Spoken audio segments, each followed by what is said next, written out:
So our fourth speaker is Jamie Wine, who is, I've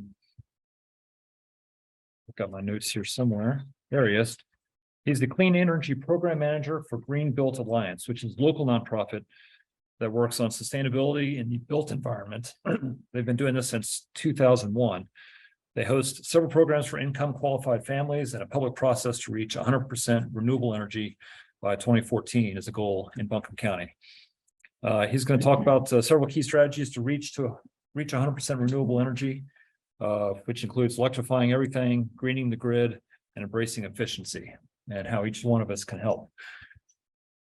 Without further ado, Jamie, I'll let you come on up. Welcome. Thanks. I'm Jamie Wine, and I had a really traumatic experience with a seagull about 20 years ago. Have you ever been swimming or in the water and you're really excited about getting out and like eating something? You're like, oh, I'm starving. Had a cookie going towards my mouth, and the seagull came down and got it like out of my hand. And so I tell the boss that, and I'm like, hey, I'm going to this bird thing and I'm supposed to talk about birds and I had this trauma. And he's like, well, think back. What good bird things have you had? Like, think about when you heard a bird. I'm like, oh yeah, at my house in Swananoa, like in the morning, I hear the birds in my living room and my kid talks about it and it's wonderful. And he's like, okay, what else you got? I'm like, oh yeah, and this one time I was in school, it was around the seagull time, and I had this really spiritual moment with this cormorant. I think cormorant like might be my spirit animal. Like it swims. I studied marine biology. It was like sitting there drying its wings like 10 feet from me. It was like super cool. He's like, what about hiking? And I'm like, oh yeah, this one time in the Pacific Northwest, there was this grouse I had a really long, like silent conversation with. And like, I've got chickens at my house. And he's like, see, you've got all these great positive bird things. You're not just traumatized. So I'm like, all right, well, I want to go and do my best. So what follows, I'm not the expert on birds. I know a lot about energy efficiency and homes. I've been working in sustainability and renewable energy for about 10 years. And so for this, I went and I found out some things on the internet. So if you think about like, what are the things you know? It's like, okay, well, I know the things I know because somebody told me, I did actual original research on it, or I read it on the internet. So like, as we're going through this, if there's stuff up here that you've done original research on, or somebody told you something different than the internet told you, please feel free to speak up, because I know about energy, I know less about birds. I'm really happy to share the floor with these esteemed panelists who have gotten really in deep on some of this stuff. So I'll skip through some slides that might be repeat. But I'm super excited to talk to you about green building and the built environment for residential mostly. It's less, we do less about commercial, we do more residential, because we started 22 years ago doing green certification. We saw a gap where LEED was really focusing in on commercial buildings, and we needed to do more residential work. And that's where we started at Green Belt Alliance. But since then, we've added a bunch of other stuff that I'm going to talk about. And my piece as the Clean Energy Program Manager is really focused in on weatherization at low-income homes and getting everybody on board with 100% renewable energy in Buncombe County by 2042, which is a big lift because we're at about 5% right now. So I'm going to leave you by the end of this with some things that you can do tangibly to help birds in climate change.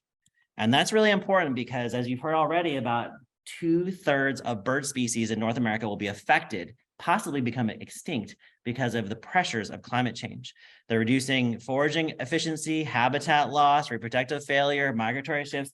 And initially I thought, oh, I studied marine worms in college and those things can't move at all. If their climate changes, they're doomed. But when I started looking at this, I'm like, well, we're talking about ranges, large geographic ranges where these birds are trying to exist. And so if you change that large range, you're going to have a huge effect on the population of these birds. So climate change is the number one, I think, existential threat, not just for nature, but for us. I like living on Earth. And recently I've realized that climate change itself is a very social issue. That if we're going to continue living as humans on Earth, we've got to address this. So most of my presentation is about climate change, but because solar is sexy, I got solar in here, I got wind in here, I got a little floating photovoltaics in here. So we're going to talk about some clean energy and birds as well, because, you know, it's fun. But we're mostly where you can make a difference is in energy efficiency. So birds and solar, we need to have renewable energy to help fight climate change. photovoltaic cells, so that one there on the left, are the way to go on this. That if we're going to use solar energy and be responsible for the environment and for birds, we need to use photovoltaic energy, and especially rooftop photovoltaic, because rooftop photovoltaic uses existing structure. You're not messing with the habitat. You're using something that's already been disturbed. Concentrated solar, I didn't know this until yesterday, cooks birds. Like, they fly towards the light on these mirror power plants, and they get cooked. And so we probably shouldn't build these anymore. We probably should stick with other forms of renewable energy. One of the ways in Buncombe County that we're working on this is through floating photovoltaics. And this is one of those weird ecological balances where it could work well if we do it right. Like, you don't want to mess with the habitat where those fish are living that happen to eat algae. The birds like to eat the fish, so you have to be careful. Man-made reservoirs are good places to put these. Places where we are like highly protected water resources are a good place for these, because it shades the water, it reduces evaporation, and it actually increases the efficacy of the solar. By cooling the solar panel, you get up to 15% more production out of it. So these are really neat. We're actually, Buncombe County is paying for a study for Lake Julian and North Fork to have part of them be floating photovoltaic. And in Buncombe County, that's really important. Our land is really expensive. It's not very flat. It's actually a bad place to have solar. It's very difficult to fit solar on regular old land. So we do a lot of rooftop. And also wind. We've got really pretty mountains, and we can't build wind on ridge tops here because we like that it's pretty and we don't want a windmill there. So we don't. And so building renewable energy somewhere else and piping it in is going to be one of the key strategies to get to 100% renewable by 2042. So in college, I dissected fish and we ground them up and we studied them for heavy metals and PCBs. And I stood next to a guy who called himself a dead birdologist. And he would walk around the utility scale wind plants in California, counting and figuring out what's going on with all these dead birds, because they did a crummy job of sighting these things, like right in the middle of migratory routes and things like that. So I found out on the internet that wind is really important. We should probably have a lot of this to help fight climate change, and it can be sited in a way that doesn't impact birds as much. And I was really surprised to hear, having met a dead birdologist that studies this stuff, that cats and building collisions kill a lot more birds than wind does. And if we're responsible about it, we can continue having wind have a low impact on birds. My boss said, well, how many birds were killed by cats that are somebody's that they own at their house versus a feral cat? Clearly he owns a cat, and a little bit of guilt was coming up for him. So I had to look that up on the internet too. And it's about 2/3 of the kills are from feral cats and about 1/3 are for house cats. So don't let your cats get out and get feral. And, being part of collection programs, bringing feral cats in, getting them fixed, reducing populations are critical. I have another, so someone else told me something. That's how we learn things. I have another colleague in my office who studied in New Zealand, and they're trying to get rid of cats entirely because cats are having such a devastating impact on their ecosystem. So there you go. There's a little tangent about cats. We were talking about wind. Sorry, I'm a dog person, and so any chance I can take a hit at a cat, that's my move. Okay, so green building. We do a certification. We've got a green built certification checklist, and native plants are on the list. Native plants are really a no-brainer because I kill plants and nature keeps them alive. So if you put a native plant outside, it will probably survive. It also provides habitat for migratory birds, which you've already heard about, and I don't know a lot about, so we're going to skip over that because someone else already talked about that. Okay, so design. Someone else already talked about this very, very well, and so I think the takeaway here for me was there are parts on the green built checklist to have lights face down and have some sort of shielding so that they don't face up. And I learned a new word, fritting, ceramic fritting. I feel like I should use that with my 8-year-old and see if she knows what that means. But it's like putting permanent designs on glass so you can still see out of the glass, but it reduces bird impacts. It also helps with your cooling costs because you don't have as much sunlight coming in and you can still see through it. The thing about lighting I got really excited about is something that I actually do know a lot about, and that's about the temperature of light, which is what the word they use to describe the color of white light. And when you're in a house, when you're inside and you're like reading a book in your bedroom, or you're like in your living room enjoying, I don't know, Netflix or whatever. You like the warm lights because they feel good. It's like candlelight, and you're like, oh, it's nice, it's comfortable. When you're putting on makeup or maybe pinching a blemish on your face, which I know you all don't do, right? You don't pick your nose either. So the bed in the bathroom, you want the cool light so you can see that stuff really well. And that's a lot like sunlight.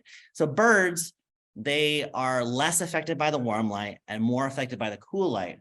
But because the cool light is so intense, a lot of times that's what's used outdoors. So swapping that out for warm light, even though that's not what's usually used, actually is better for birds. I found that out on the internet as well.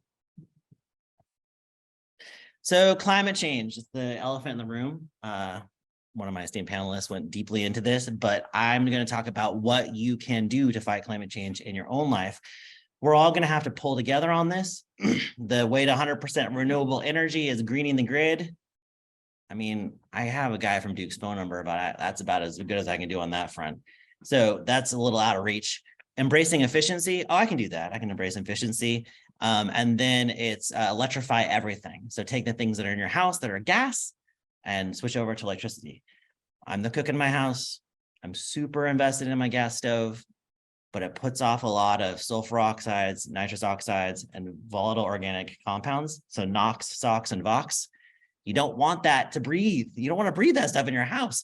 And it turns out induction stoves are provide just as good of a service as gas stoves. So I don't know. I still have a gas stove, but when I replace it, I'm going to go induction. That was a tangent. Okay, so when you look at this pyramid of conservation, there's a lot of small words. Basically, at the bottom is understanding, doing behavioral things you can adjust in your own life, turning off lights, whatever. All the way to the top is renewable energy. And so there's this whole flow of things that you should do in your own life to reduce your climate impact, but you should start at the bottom. I know solar is sexy. Everyone loves talking about solar. Solar is cool, but really turning off and on your lights, changing the temperature in your house has the most bang for the buck because it's free. So let's start with that stuff. When we're done here, we're gonna have gone through 10 things that you can do at your house to help fight climate change, which kills a lot of birds. So we're gonna work on that. In your home, it's an interconnected system of systems that if one's not working right, the other ones don't work that great either. One that I like to talk about a lot is humidity. If you don't manage humidity well, you've got water issues, which leads to rot and mold and other issues. So if you start changing stuff in your house, then they could start fighting each other. As you're doing this kind of work or you're hiring somebody to do it, you need to make sure they're taking a systems approach. And in your house, this is what's using energy. It's mostly the first one and the second and the fourth one, 1, 2, 3, 4, air conditioning and heating in North Carolina is what you're paying for. So a lot of the stuff is about keeping expensive air in and cheap air out. Whether that air is cold or hot doesn't matter. You just want the expensive stuff not to leave the house. And so in doing this, conservation is not using the energy. Efficiency is using the energy you got to provide more services per energy unit, right? So conservation is turning off the lights. Energy efficiency is changing out your light bulbs. So you still get the lighting, but it's just not using as much energy as it was before. So we're going to start with some easy stuff. You can manage the sunlight in your house, whether you have a passive solar house or not. The south-facing windows are getting the most sunlight. So if you want to keep your house warmer, open the shades. If you want to keep your house cooler, close the shades.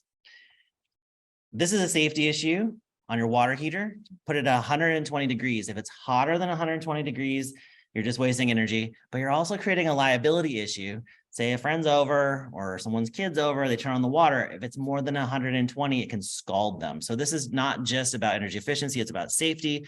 Please make sure that your water heater is set at 120. I love this photo.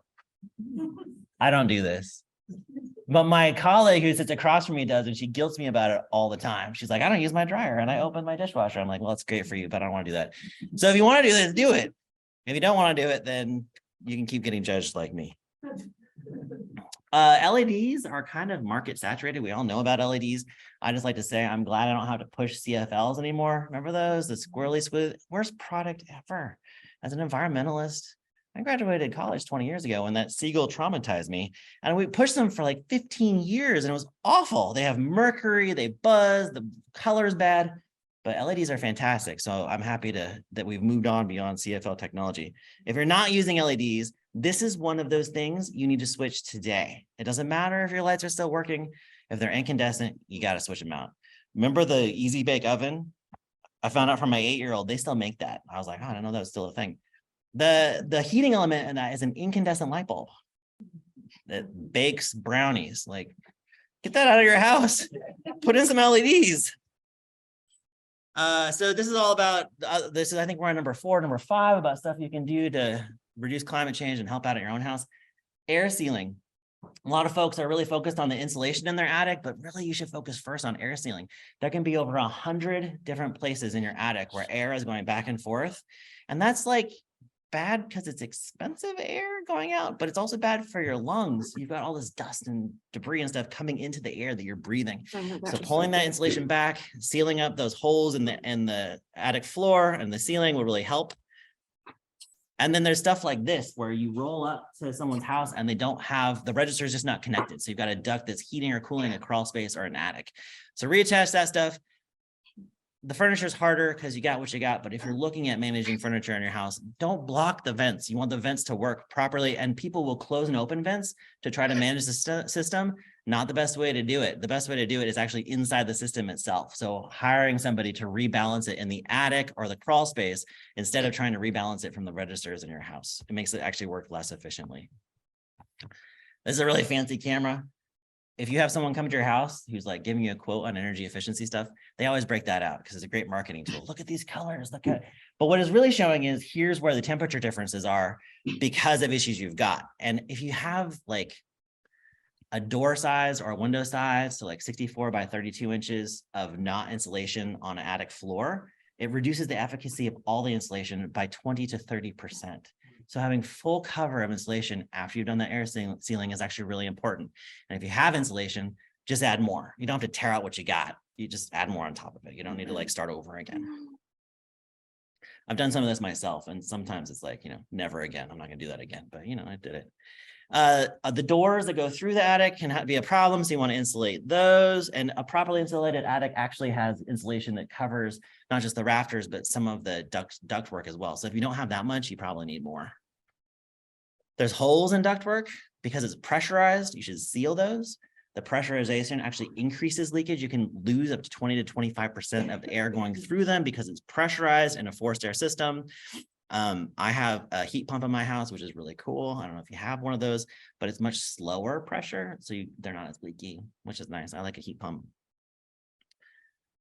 Save hot water, because you're not just saving water, you didn't have to heat it up either. So by using this kind of stuff, it helps you not just save water, but energy. I'm not allowed to put the shower head like this at my house. Happy wife, happy life kind of thing. So the way I got around that is I got the little handheld one. So if you have a handheld shower head that is low flow, then you can get the water where it needs to go better. And so she has allowed that. So I have that at my house. Appliances, you need to buy Energy Star appliances. It helps with the energy, helps save the birds, but also they're more durable. Same thing with lighting. If you're getting lighting, get Energy Star rated lighting. And it's not just about the energy it's using because it's more durable. You don't have to replace it as much. So it might last 22 years instead of 6 years for a light bulb.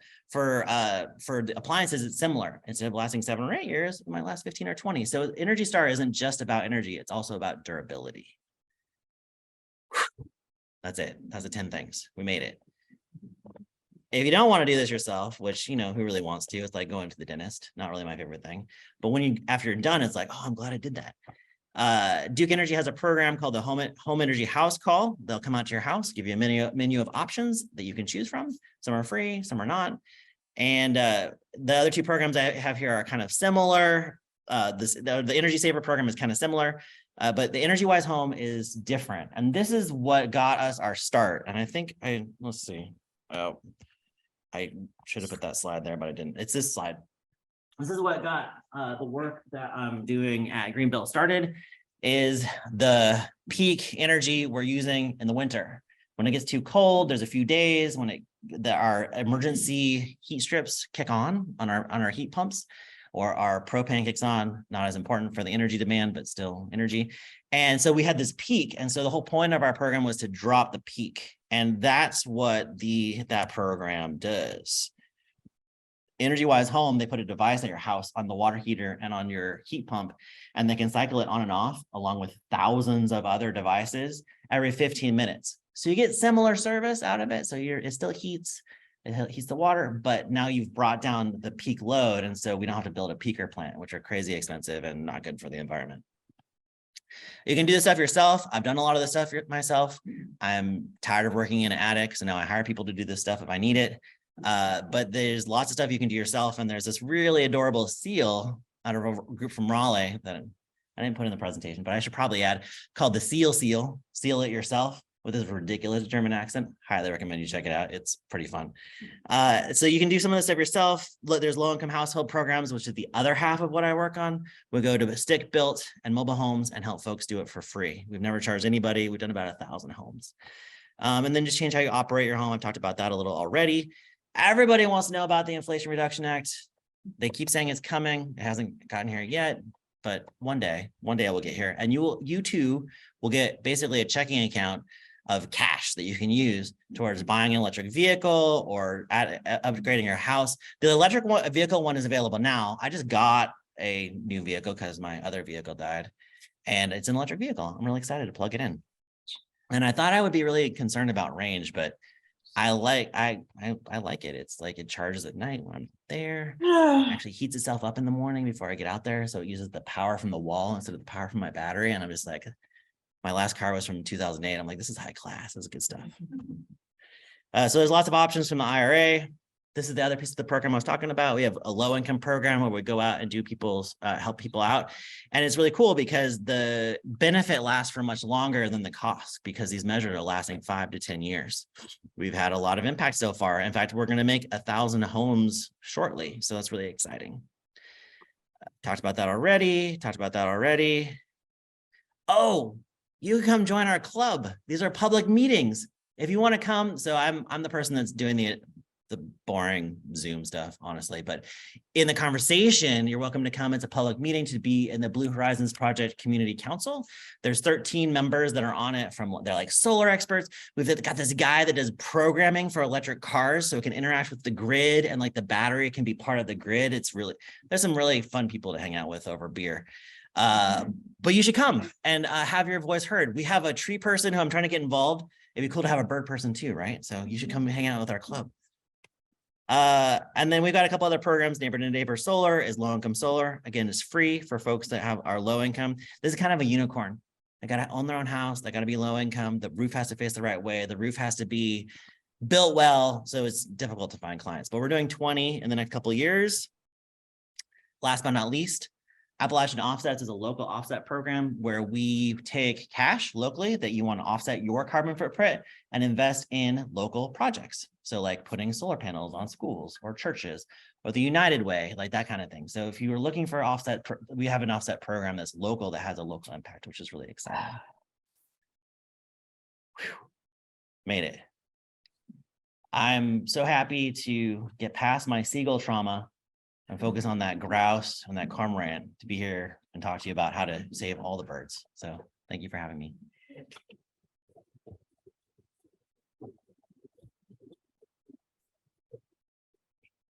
Are there any questions for Jamie that do not involve goals? Yeah, over here. So do you run your dishwasher and your clothes dryer during the middle of the night?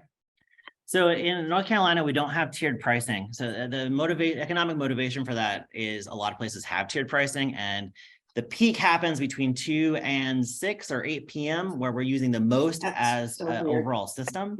And so a lot of places have an economic incentive where you have expensive power during that time and cheaper power at night. And so there's all sorts of services and apps and reminders to run your high energy stuff at night to help avoid that.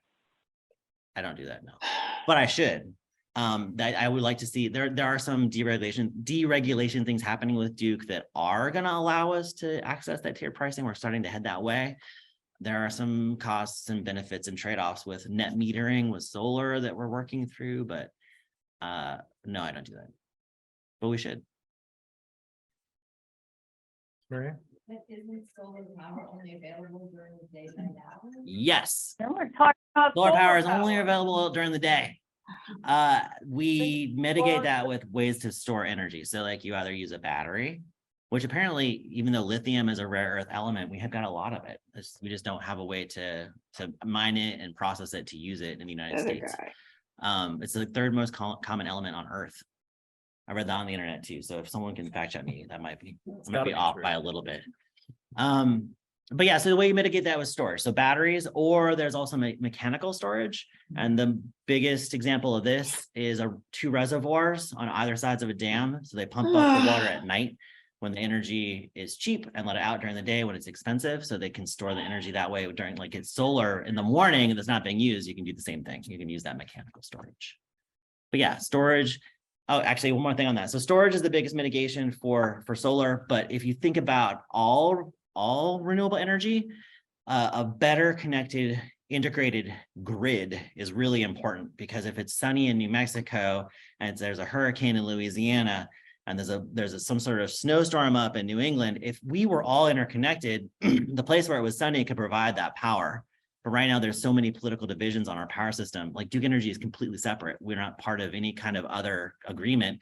Whereas the entire Midwest across Mississippi, they all have an independent service operating agreement. So if one place has power and another place doesn't, they can manage that. So we're up against politics. Politics are a huge portion of renewable energy, not just in like getting the renewable energy, but then managing the energy that we've got once it's on the grid. So it's a huge issue. We decided to do that way, and maybe we shouldn't. Do we have time? Yeah, one more. Does Greenville do much with passive solar and making sure the orientation of houses is correct? And that trees are preserved, provide shade on the west side and all.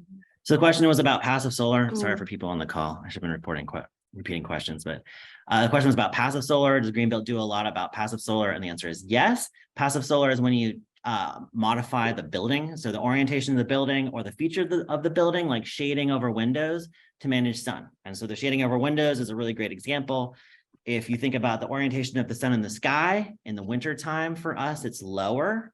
And so the light can come in through our windows. Well, if you add shades in the summer at the right length, in the summer, the sun is higher. And so the shades keep the sun from coming in. So in the winter, it warms the house to the windows, and in the summer, it doesn't. So that's how passive solar works, is you build it to manage the system based on what's going on around. But yes, we're involved in that. We've got members because we're a nonprofit. And so we've got people that build passive solar houses that are our members. Thank you. Great. Thank you, Jane.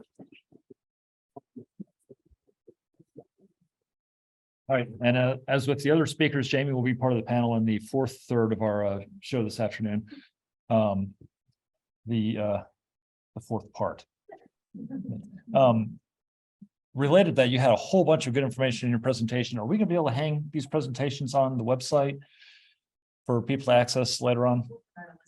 Yeah, at the very least, you can access through the BlueRidgeAudubon.org website recordings of each one of these presentations from Zoom. We'll also try to hang actual links to the references that each one of these speakers has provided. All right, it is time for our second break. I'd like to remind you, we have the raffle going on for the bird collision tape strips out there. We also have the silent auction for the artwork that several local artists have donated. Anything else that I'm forgetting before we take a break? Everybody's staying, because we have really good wine here. Yeah, so 2 more sets of presentations, and then the reception that probably start around 5:15 with beer and wine and other refreshments to follow. So let's take about 10 minutes now, and we'll come back for the coalition panel. Thanks.